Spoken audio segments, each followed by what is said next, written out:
Ladies and gentlemen, having said that, we've got one keynote address for the day. Please welcome on stage the President of the International Federation of Accountants, IFAC in short, Ms. Rachel Grimes, who was appointed President in 2016, having served on IFAC's board since 2011, and brings a wealth of experience across the financial services sector. If you could be kind enough to put your hands together and give Ms. Rachel Grimes a round of applause.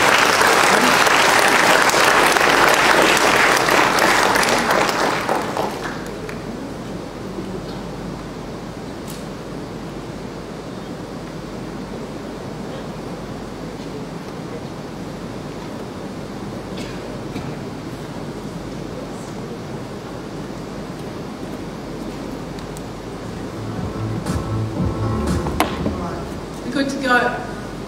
Good afternoon, everyone. President, CEO of MIA. I'm absolutely delighted to be here. There's only one topic that will make me travel this far, and it's technology. And so excited to talk on this topic. As your President said, I am the CFO of Technology and Transformation at Westpac, and that is Australia's oldest company and second largest company and second largest bank in Australia. Of course, we have operations all over the world. But here, wearing my IFAC hat, I'm particularly excited because technology is not the future, it's now. And as part of my role as the President of IFAC, I had a really good look at what we needed to do to be future ready as accountants. And I felt that the technology advisory group was so important, that's why I established it. And I picked people from all over the world, the very best of their fields. And this topic is wide, it's broad, and we need to narrow it, absolutely narrow it, and make it relevant for the accountants of today and tomorrow. And so when we broke it down, we had a really good look, and we said we need to make this easy, because we are sick. How many of you have heard that accountants won't be around in the next few years? Have you heard that? That is rubbish, right? Rubbish. And so we broke it down, and we just had a whole new definition now of A, B, C, D. A, artificial intelligence with a subset of robotics. B, blockchain. C, cybersecurity. And D, data and data analytics. That's it. It's as hard as it has to be. But also those four platforms, and I had a discussion at lunchtime today, I'm going to add another C in there. Cybersecurity and communication, and we'll come back to communication. But those four, that A, B, C, D, are really going to form the foundations of everything we do, and it's where we need to own that space as accountants. Every one of our clients, every one of our customers, every one of our managers, that if we do work like I do within corporate, they want to know and understand those components. Artificial intelligence with robotics. It's not to be scared of. You're using it every day. Siri, Alexa, you know, the Google piece. We'll come back to some of the ethics of that. I really want to know why every one of those voices is female. But we'll look at the ethics and explore that at another time perhaps. But with that, and I think of my own company, Westpac, for a tangible result.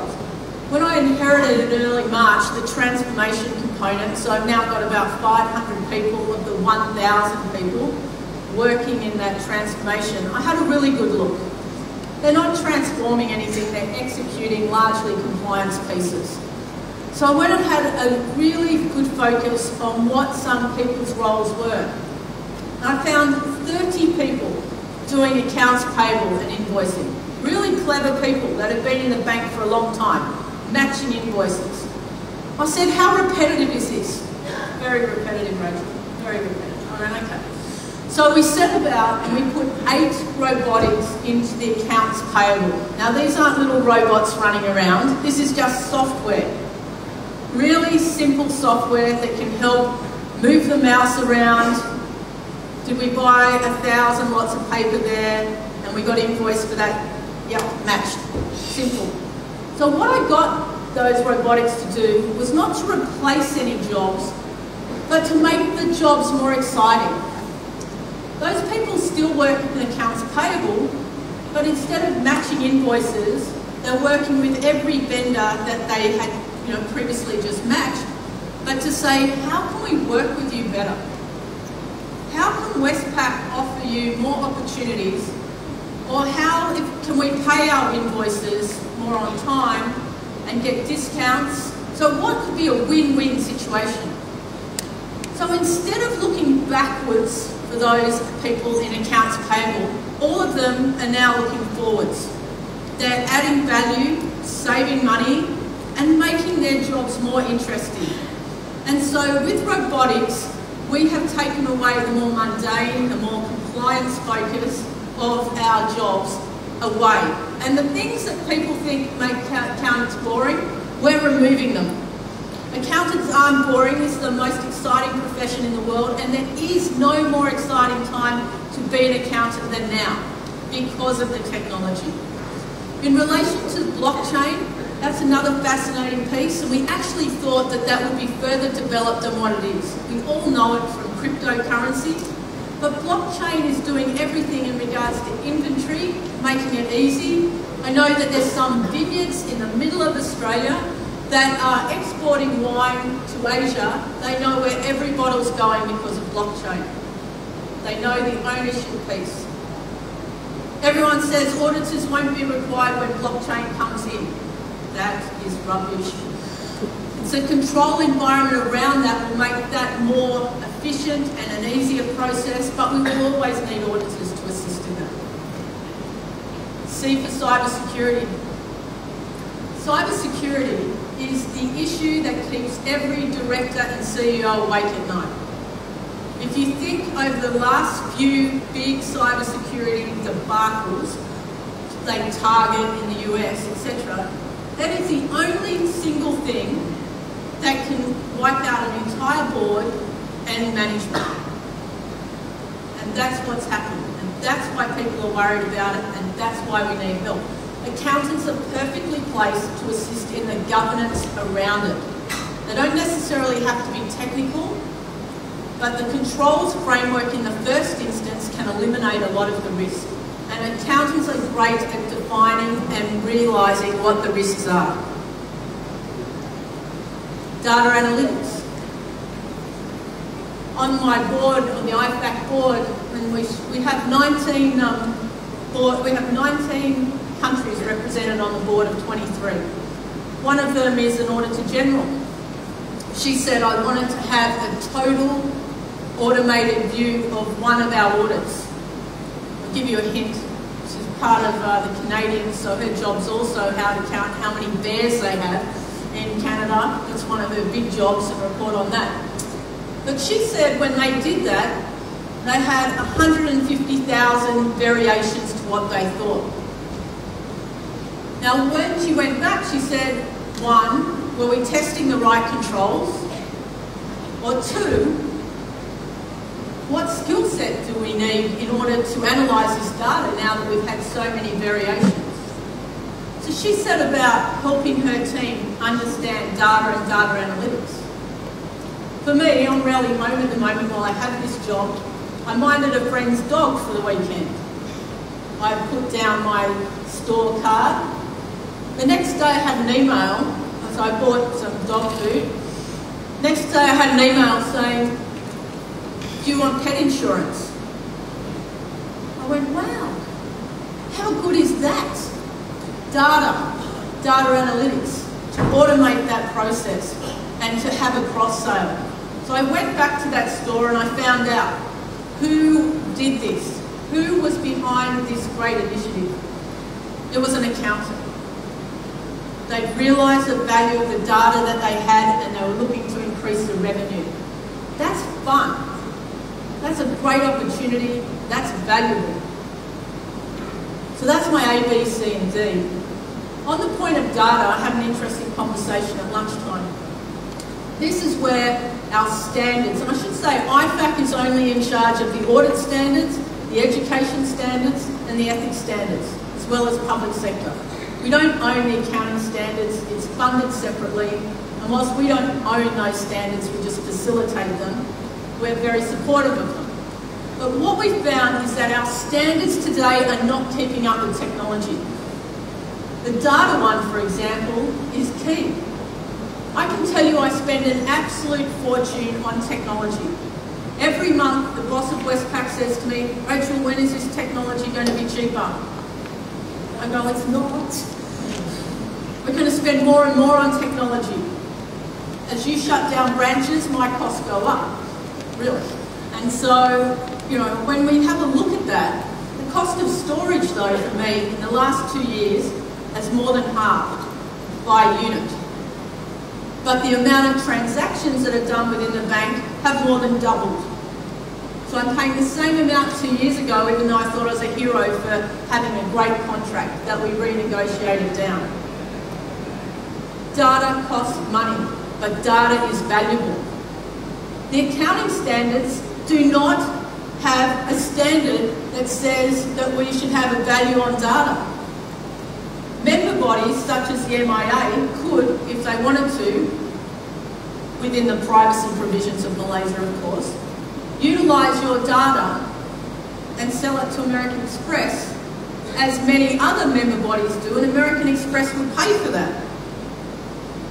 That is a real revenue line.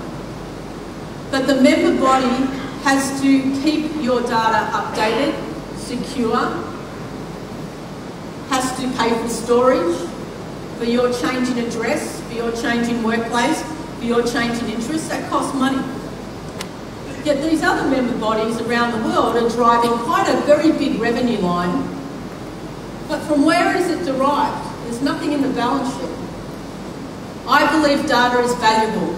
I believe accountants need to play a real role in recognising that. And I trust me, every time I just happen to run into the chair of the Accounting Standards Setting Board, I tell him. Audit, classic example. You know, you must be, sorry everyone, you must be present for a stock take. How many of you are auditors? Anyone? A few auditors? You've got to be present for your stock take. I was in Norway recently, and one of the audit partners there said, "Rachel, I get a black mark against my name every year." I said, "Why?" She said, "Because all the companies that I audit are fully automated." I said, "What do you mean?" She said, "Come with me." So the factory gets fish in, because Norway is a big fishing area, and the fish get put through this place where no humans can be to contaminate those fish. And so it goes end to end, in go the fish, and out they come. There's a box for TV dinner or fish fingers. No human intervention. So she gets a black mark against her name because technology has overtaken the audit standards. We need to keep up to date, and part of that is not only the audit standard settings, but us. We as accountants have a real role to play in lifelong education. We must absolutely keep up to date. We must lobby. We must get the right result. Every time there's an exposure draft, we should have a look at it and put our hand up. It's really important. And that's what makes this profession exciting. You have invested in yourself today by coming along. The sponsors have invested in you today by supporting this. And I commend MIA for putting this inaugural function on. Look, we have a full house, a standing room only. Well done.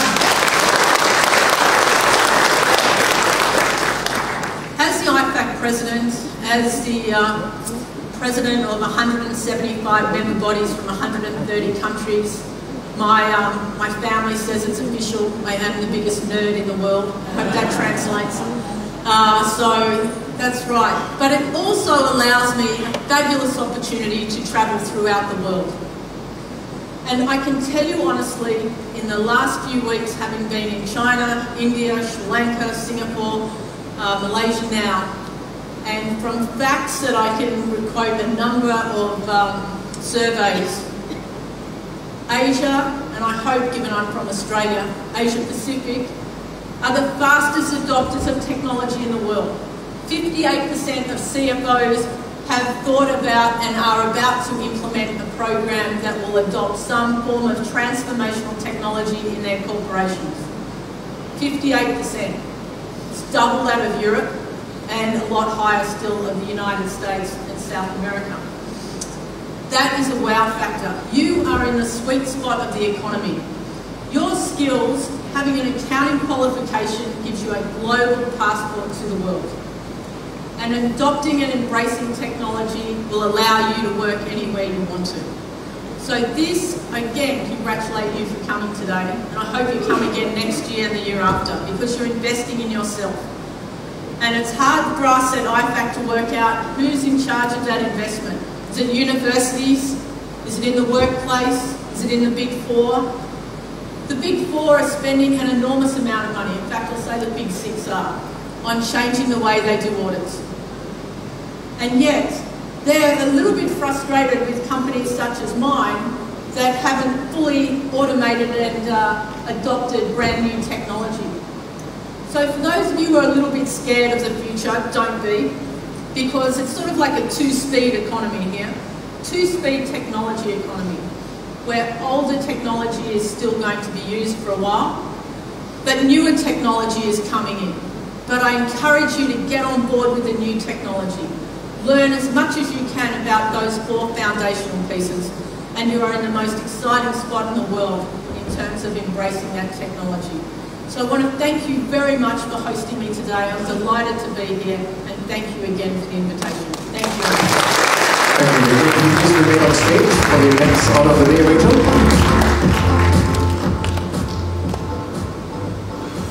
Ms. Rachel, could I request for you to come back on stage? You're not done just yet. Ready for the spot? I'd like to invite on stage at this juncture Encik Saleh Nabak, the President of MIA, and berbahagia Datuk Narendra Jasani, Vice President of MIA, and Yang Berusaha Dr. Nur Bazila, CEO of MIA, to join Rachel and officiate AccTech Conference 2018. And this will be done, Ms. Rachel, by placing your hand on the magical spherical ball that we have up there. Now that's for a whole lot later. I think Rachel has got to stand closer to the, yeah. Either that or you've got very, very long hands. Okay, on the count of 3, 2, 1, just place your right hand or left hand, if you prefer, on the ball, and we shall start the gimmick sequence. 3, 2, 1.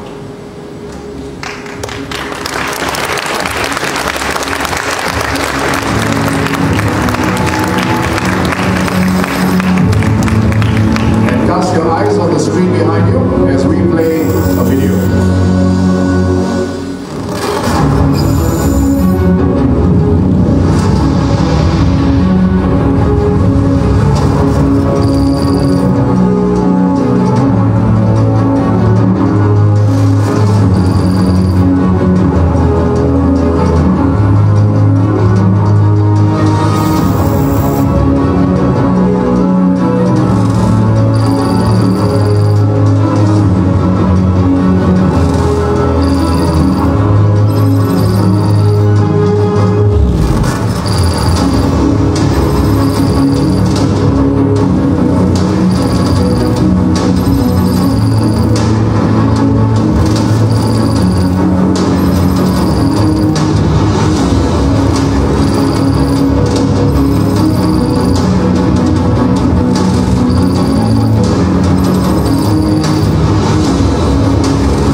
There you have it, the official launch of AccTech 2018.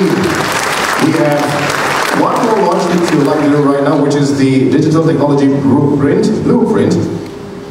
I'd like to invite Ms. Rachel Grimes to do us the honors, but first, something that Ms. Rachel said some time back, as the fourth industrial revolution affects businesses in a big way, and the call to all accountants is to embrace technology. Ms. Rachel Grimes said that some time back. MIA has taken that challenge and developed the MIA Digital Technology Blueprint that will guide the Malaysian accountants to respond appropriately to digital technology. And we're going to do this by Ms. Rachel placing her palm on the scanner, which will then once again launch into a video.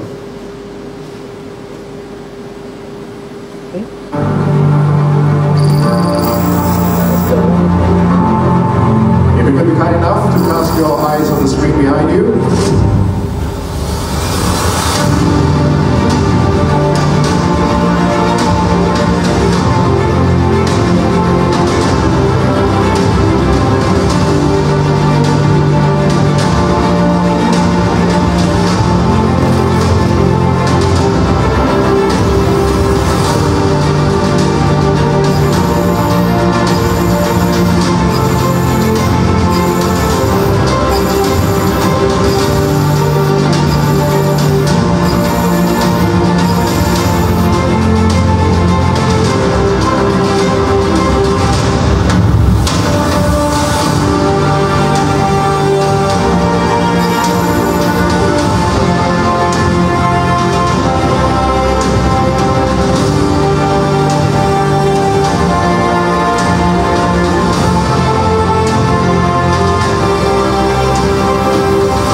There you have it, the official launch of the Malaysian Institute of Accountants Digital Technology Blueprint. I'd like to invite Encik Salin Rahman, the President of the Malaysian Institute of Accountants, to present the blueprint to Ms. Rachel Grimes, President of IFAC, and then to have a group photograph with the blueprint in hand. And ladies and gentlemen, when you register tomorrow morning, you will get this blueprint as you register. So please do not forget to register, and this will be handed to you tomorrow.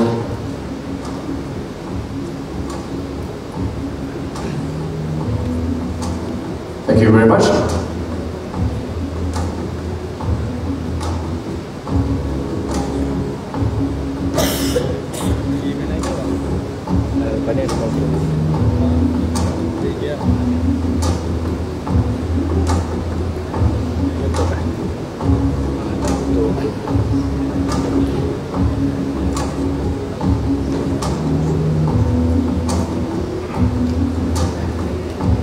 And now I'd like to invite the President of the MIA to present a small token of appreciation to Ms. Rachel Grimes for being kind enough to be present here and spending the afternoon with us and the keynote address as well. Encik Salin presenting a token to Ms. Rachel Grimes, President of IFAC. Could we have a warm round of applause? Thank you.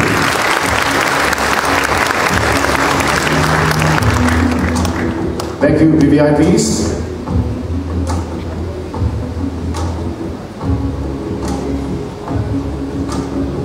Thank you very much. If you could be kind enough to make yourselves comfortable.